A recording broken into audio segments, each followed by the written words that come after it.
Welcome back to RMU Live. Today is Friday, April 25th. I'm Isabella Harris. And I'm Casey Irwine.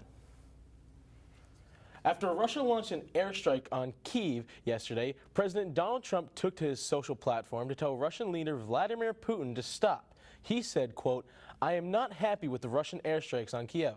Not necessary and very bad timing. Vladimir, stop. 5,000 soldiers a week are dying. Let's get the peace deal done," end quote.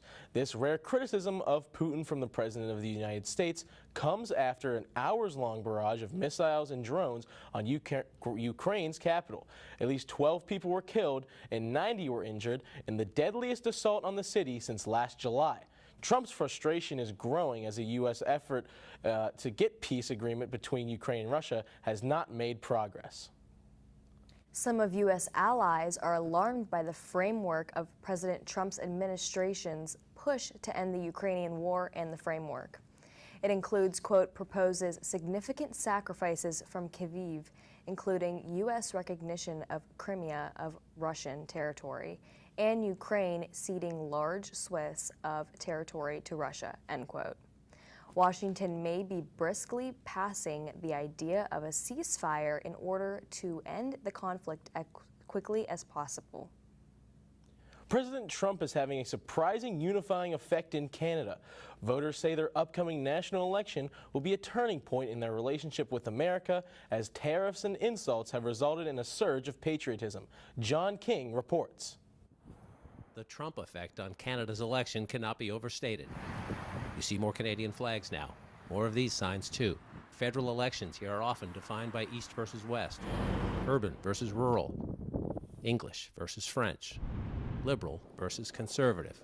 But Trump versus Canada defines this one. Just weeks ago, some of the flowers here at Lola Blooms came from the United States. Not anymore. Sisters-in-law Lindsay Smith and Caitlin Strain are buying elsewhere now. Their answer to Trump's threats of tariffs, or making Canada the 51st state. It's more Donald Trump. I feel like he's a bully in this situation. We're supposed to be allies. We thought we're on like a friendship level. They both traditionally support the Green Party, but both are leaning liberal this time. If the liberals are going to win or the conservatives are going to win, you want them to win by what? A healthy enough margin? Exactly. So that they're viewed as a strong leader? Yeah, Yes, you put very your much. vote where it counts a little more in this situation. And is that just because of Donald Trump? Yeah. Yeah, unfortunately. Yeah.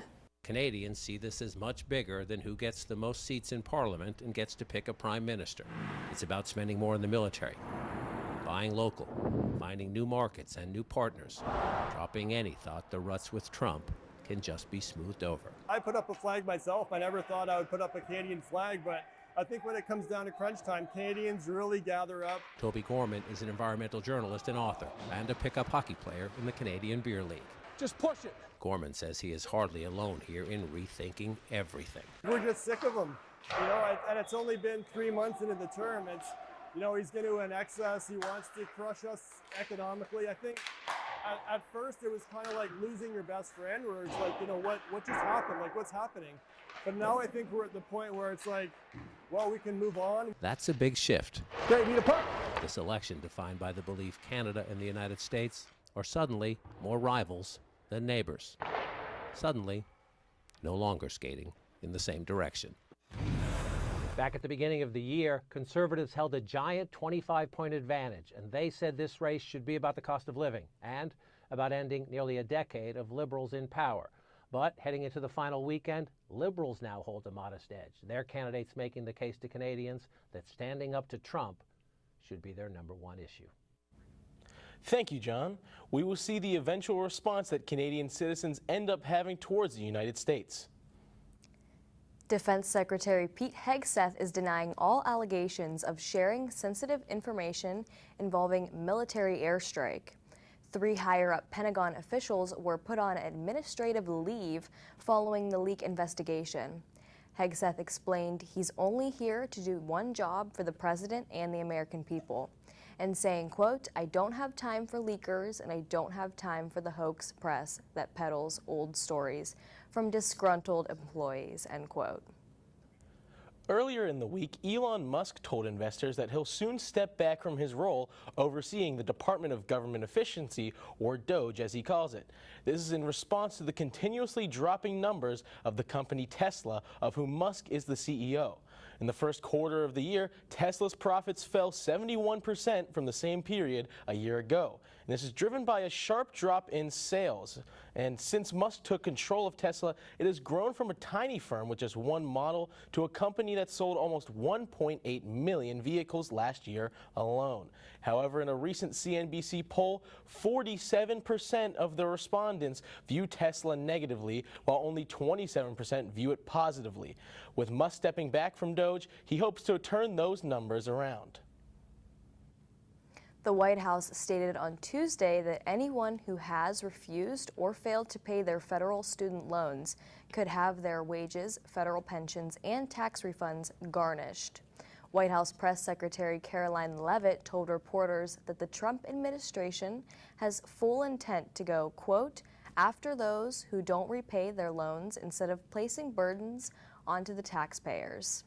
Officials have released that there are currently 4 million borrowers who are in the late delinquency stage on payments. The Trump administration stated they will not force taxpayers to pay student loan debts that they don't belong to them.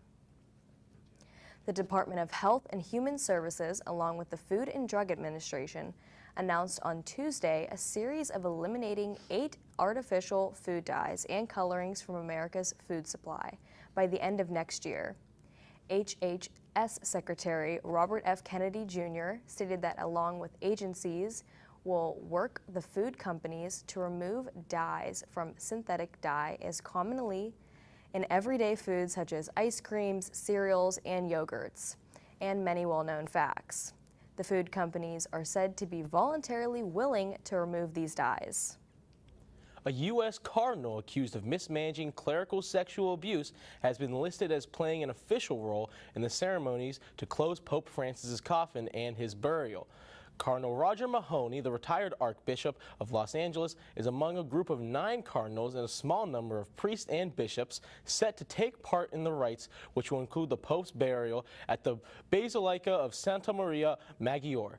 In 2013, internal church records revealed that in the 1980s, he and his vicar for clergy failed to remove priests accused of abuse and cooperate with law enforcement. Mahoney, 89, retired as Archbishop in 2011, and he was released of all of his official duties in the Archdiocese in 2013. Pope Francis, the first Latin American pontiff, passed away on Easter Monday at the age of 88 due to a stroke and a heart failure. In the days following his death, over 250,000 mourners around the world visited St. Peter's Basilica to pay their respects as he lay in the state of a simple wood coffin. Reflecting his commitment to humility and marginalized, many Argentines made the pilgrimage to honor their countrymen, with some traveling great distances. The Vatican extended viewing hours to accommodate the massive crowds, and security was heightened, with thousands of personnel deployed. Pope Francis's funeral is scheduled for Saturday in St. Peter's Square, with attendance expected for over 170 international delegations, including numerous heads of state. In accordance with his best wishes, he will be buried at the Basilica of St. Mary's Major Marketing, with the first time in a century that the Pope is laid to rest outside of a Vatican. The warm spring weather and its partnering showers are soon going to be upon us. And to give you today's weather, we send it over to Brett Magulik. Thank you, guys. I am your weatherman for today, Brett Magulik, and let's take a look at today's forecast. You know, it has been a beautiful week here at Bobby Mo, but unfortunately, today is not going to be the same. 71 for the high, 62% chance of precipitation. So the temperature is there, but maybe not the forecast. Let's go into the hourly forecast for today. So around 3 p.m., you're going to see it's just going to be a little bit rainy, but as we move on from about 4 p.m. to 8 p.m., those storms are going to come back. It's going to be about 71 degrees. But then whenever we move over to about 9 p.m., that rain or those storms are going to stop, and into the night it is going to be just rainy once again. So you may have a little bit of trouble seeing during the day today, but that is going to be all for me right now. I will see you guys a little bit later for the rest of the forecast. Thank you, Brett. We hope you brought your jacket today, because we would hate to see that beautiful hair you spark up so nice every day get ruined. And coming up next, we're taking an inside look into the local nonprofit Global Links. An earthquake startles citizens in Turkey, all when we return.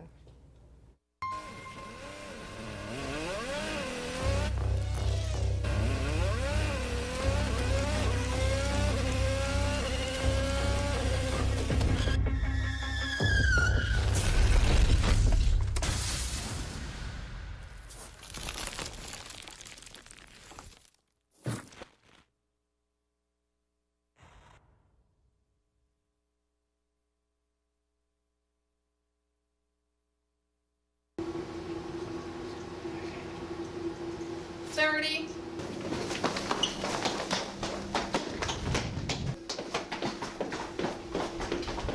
10, 9, 8, 7, 6, 5, 4, 3, 2, Run down. 1. Look at back. It's a good sports center. That's CHC. Women's basketball. Found my heart out there in the open. Trees make you feel smaller. Can't help but get lost again. If I need a break, know where I'm going. Where the water's flowing, I'd rather be floating. If it's something I can count on to be free. Feel the beat of nature at a park or forest near you. Find a forest and music inspired by nature at discovertheforest.org. Welcome back to RMU Live. A local jail may soon be holding federal inmates, and an Aliquippa man was found with more than 20,000 fake oxycodone pills. An act of torture took place inside of a home on Clayton Avenue in Pittsburgh's Perry South neighborhood, and the man who Pittsburgh police said is behind it all is now behind bars. Burton Bird was taken into custody Thursday morning after investigators said he repeatedly burned the victim with a hot clothing iron and held her hostage for more than 3 days. The victim informed police that Bird accused her of cheating on him, and because of this, she said, quote, "He figured he would punish me," end quote. The criminal complaint says after several days, Bird finally allowed her to leave the house to seek medical attention. Bird faces several charges, including kidnapping, unlawful restraint, and assault. A homicide investigation is underway after a man was found dead in a former UPMC hospital building in Lawrence County on Thursday afternoon. Newcastle police have identified the 51-year-old man as Brian Kenneth Legault. Neighbors around the old St. Francis Hospital are fed up with the homeless hanging around the abandoned building. Many are calling for the building to be torn down as it is unsafe and, quote, a nuisance. The story is still ongoing. A unanimous Fayette County Commission voted to enter into a contract with U.S. Marshals to house federal inmates at the county jail in Uniontown. This move is due to an interest in revenue holding these inmates could bring. If approved by the prison board, the county would be able to hold up to 30 federal inmates. The county would get paid $96 per day per inmate. And a full year of having 30 inmates at that rate is a little over $1 million. The county would also get paid for transportation and reimbursed for any outside medical care for the inmates. The prison board meeting to vote on the contract is set for next Wednesday, April 30th at 9:15 a.m. A popular Beaver County Mexican restaurant was the target of an immigration raid on Wednesday. 1942 Tacos and Tequila is located on Ohio River Boulevard in Rochester Borough. The FBI Pittsburgh office confirmed they were there in a statement. They said, quote, "The FBI was conducting immigration enforcement operations in the Rochester Borough area today in support of and alongside our partners at the Department of Homeland Security," end quote. It's still unclear how many people, if any, were detained. Rumors have been speculating on the internet involving a serial killer in New England. Several posts have been made stating that there may be bodies located in the Black Point area of Scarborough Beach. Local and state police, along with FBI, did a search on the beach but did not find any remains or any graves. Little information is being released from this investigation and has riled up social media groups. An Aliquippa man was sentenced Wednesday to 15 years in federal prison in connection with a sweeping drug distribution scheme in which he manufactured counterfeit oxycodone, Adderall, and Xanax pills to sell. Jacob Blair, 27, pleaded guilty in December before U.S. District Court Judge Amy Berman Jackson to a charge of conspiracy to distribute more than 400 grams of fentanyl and 50 grams of methamphetamine. Law enforcement in February executed search warrants at Blair's Aliquippa home and other locations. Officers recovered 10 guns, more than 20,000 counterfeit oxycodone pills that contain fentanyl, an industry pill press, and other manufacturing and distribution supplies. 3 men have been charged in a multi-scheme theft involving virtual slot machines. Ryan Black of Homestead, Matthew Cumbile of Pittsburgh, and Keith Lumley of McKeesport are currently facing several charges, including forgery and theft. The Pennsylvania Office of Attorney General stated that the 3 men operated in Allegheny, Butler, Lawrence, Armstrong, Crawford, and Blair counties between the months of January and March. Around $7,000 was taken from this scheme. A 6.2 magnitude earthquake struck Istanbul on Wednesday, causing a panic amongst the Turkish metropolis. The quake occurred in the city of Marmara, which is 40 miles west of the city. Istanbul authorities stated that there had been no deaths, but 151 people were injured after, quote, jumping from heights due to panic. The earthquake was said to have lasted for 13 seconds, following with 51 aftershocks. No residential buildings have been damaged at this time. A local nonprofit focused on providing basic necessities to the people in need gave us an inside look on how they provide for the community and even internationally. Amir Keesley has more. Global Links was founded in Pittsburgh, Pennsylvania in the late 1980s by 3 individuals who saw a way to connect useful surplus medical materials from hospitals to communities in need. In 2024, over 950,000 lives were impacted while 233 tons of medical surplus supplies were rescued. Global Links takes these supplies and ships them to communities in need of medical supplies. They even send furnishings like beds and chairs from local universities to the people in need. Volunteers can spend their time packing and sorting surplus items that come in. There is a sorting center within the facility where you can sort various items into bins where they correspond.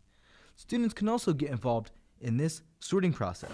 So students can get involved in a lot of different ways. Of course, we always need volunteers. If you're an individual and you want to come out for a 2-hour shift, you can just go on our website, click on the Get Involved button, and you'll see all the shifts listed. Just sign yourself up for one. Or if you'd like to bring a group, whether it's a class or a fraternity or any other club, you can go to that page as well, and you'll see the group shifts, and you basically just fill out a form. Among some of the highest needs, home mobility aids like wheelchairs are the most needed by Global Links. The biggest need that we really have for right now would be for our home medical aid collections.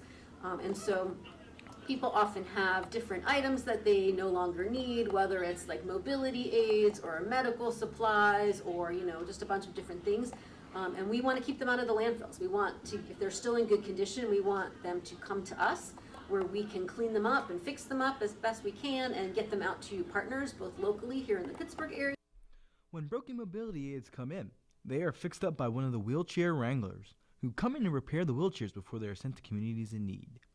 Retired medical professionals who are used to suturing usually come in to fix these wheelchairs and other mobility aids. And besides helping out international communities, they also help out here in the Pittsburgh area. So we work with a lot of different organizations in and around the Pittsburgh area, all different kinds of social service organizations, free and charitable clinics, shelters, people who work with youth and seniors that are low income or out of school time. But basically we can help by providing furnishings or medical supplies or different items that they might need. for their clients, but we also have our personal care kit initiative, which is, there's 7 different items in there. They're all hygiene items. There's stuff like soap and toothpaste and shampoo, stuff that's not covered by food stamps or SNAP benefits or any government assistance programs, and that can often be hard to afford if you're low income. And so we work with local community centers and food pantries to provide these kits that have all 7 items in them that they can pass out to their clients and sort of help them, get through the month on those items that they have. These items get packed up by volunteers, and then they get sent on trucks and containers to their destinations, which can be local or international. This has been Amir Keesley reporting for RMU Century Media. Thank you, Amir. This will be a great opportunity for students to volunteer and really help out your local community. For all your local news in the Moon and Pittsburgh areas, check out RMU Century Media with sports, entertainment, breaking news, and much more. The award-winning website is your home for all news RMU. Coming up after this, we will have the forecast for the rest of the week as we look to see if the sun will stay out. Last night, the Steelers were on the clock and made their selection in the first round of the NFL Draft. Stay tuned on RMU Live.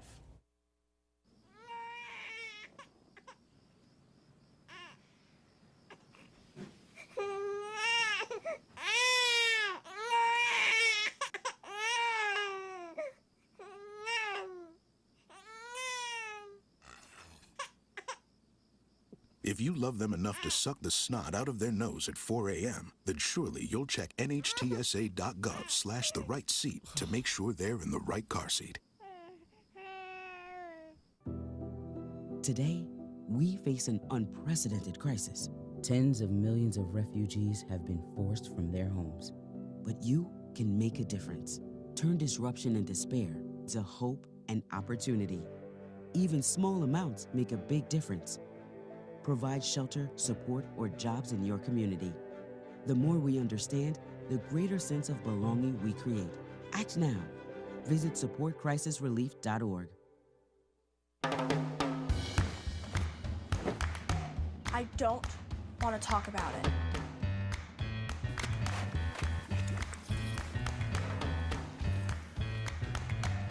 I don't want to talk about it.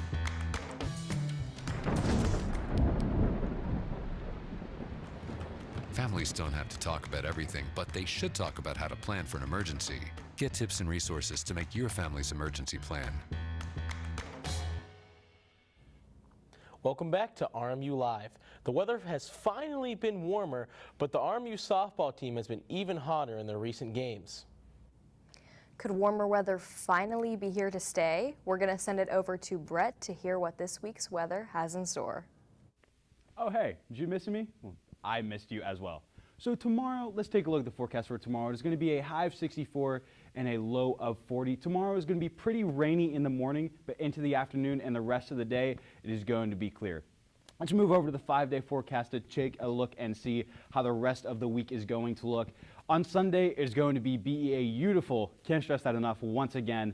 High of 67, low of 42. Same thing with Monday. A little bit more clouds on Monday, but it's still going to be very, very nice out. Moving over to Tuesday, this is going to be a hot one. Again, that overcast a little bit, but partly cloudy. Skies is going to be a high of 86 and a low of 64. Moving into Wednesday and Thursday, it is going to be a high of 71 on Wednesday. It's going to be very nice during the day, but showers in the late night. And those showers are going to lead over into Thursday. And unfortunately, it's going to be rainy once again. So make sure earlier in the week it is going to be very nice, but later in the week, make sure you bring that umbrella. That's all I have for you guys. I'm going to send it back to the desk. Thanks, Brett. While you might be able to bring your shorts out of hibernation, you might want to bring your umbrella with you as well. RMU spring sports have continued their success in the last week, and with potential for a future championship doubleheader, Josh Woodman provides you with your sports update. Thank you, Casey and Isabella. As I've mentioned every week that I've been on this program, championships have been the name of the game for the Robert Morris Colonials, and as you know, it's been pretty consistent all year with most teams. Now, as we approach the end of the school year and spring athletic season, all active teams now sit on the verge of doing the same. Starting with softball, who needs a strong showing this weekend against first place Cleveland State. The Colonials currently sit second in the Horizon League standings with a record of 14-6, while the Vikings sit ahead of them with a record of 15-3. If the Colonials can sweep the Vikings, they can overtake them in the standings. What is clear, though, is that a matchup will be won in the circle, as the only player beating out Madison DeVault's odds of being the Horizon League Pitcher of the Year is Cleveland State's Melissa Hopeful.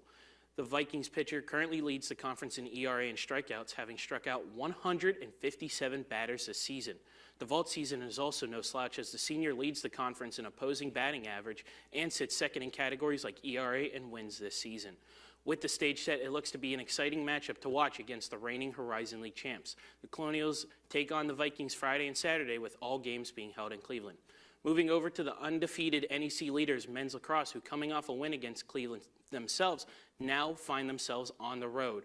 The NEC regular season championship on the line as well. The Colonials currently sit at 6-0 in conference, with the only other undefeated team in the NEC being their upcoming opponents, Lemoyne. The task is clear: beat the Dolphins this weekend and take home the regular season championship and home field advantage ahead of the NEC tournament next week. The two teams haven't often faced the taste of defeat this season, but one will be on Saturday in the biggest moment thus far this season. The game is scheduled for 2 p.m. in New York. Moving on to the women's lacrosse team, who also have a date with the championship this weekend, with the chance to win their first regular season MAC championship since 2021. Like their male counterparts, the task is simple: beat Akron on Saturday afternoon, and they get home field advantage with the men's team next week. The prospect of a second playoff doubleheader, this time with a prospect of a tournament championship on the line as well, is very real. That game is set to take place in Ohio at 1 p.m. Sunday. Moving on to Pittsburgh sports, where it was one of the biggest nights in the NFL season last night as the NFL draft took place. The Pittsburgh Steelers held the 21st selection and used it on Oregon defensive tackle Derek Harmon. The pick was seen as rather controversial, as superstar quarterback Shedeur Sanders was available at the time, and it's been no secret that Steelers have no notable starting quarterbacks on their current roster. It remains to be seen whether that's something the team will address tonight when rounds 2 and 3 kick off at 7 p.m. That's all I have for you guys this week. It's been an honor to be your middleman for RMU Sports this year, and I hope to see you again next year. Back to Casey and Isabella. Thank you, Josh. We will see what their Steelers do tonight with their pick at 83rd overall. If you are enjoying the show, we have multiple others you'll want to check out as well. Starting out weekly, Mondays with RMU Focus, Sports Talk in the Berg on Wednesdays, Colonial Sports Center on Thursdays, and our show RMU Live on Fridays. Coming up after this, a food pantry in Washington is sending a call for help as they are running dry on supplies to help families in need. This all coming up on RMU Live. Bring it.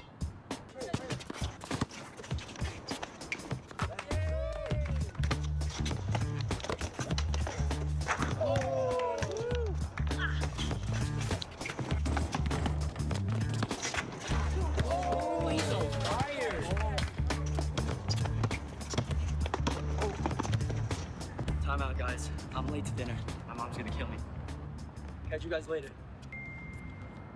Mom wants us home. Okay. Bye, guys. You guys need a ride? Sure. Yeah. All right. How about some one-on-one? I gotta go eat, man. Sorry, I'll see you later.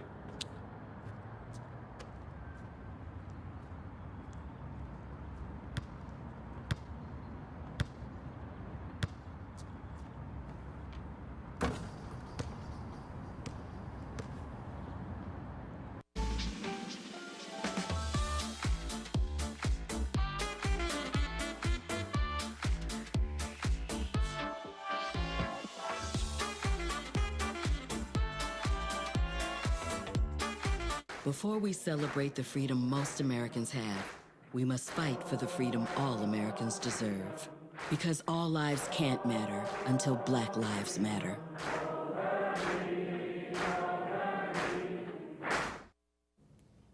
Welcome back to RMU Live. A local food pantry in Moon Township, in Washington County, is in desperate need of donations on the shelves for their community circle food pantry, and they're close to bare. Many of the volunteers at the food shelter have taken to their social medias trying to get any donations that they can. This is the second time recently they've had to seek extra help from the community over hundreds of families that depend on the shelter have received less food in the past weeks. To make any donations, they are at a newer building off of West Cherry Avenue Alley near the Citizens Library. Thank you for watching RMU Live for the last few months with us. A big thanks to our senior producer, Melina Kniff, as this was her last show with us today.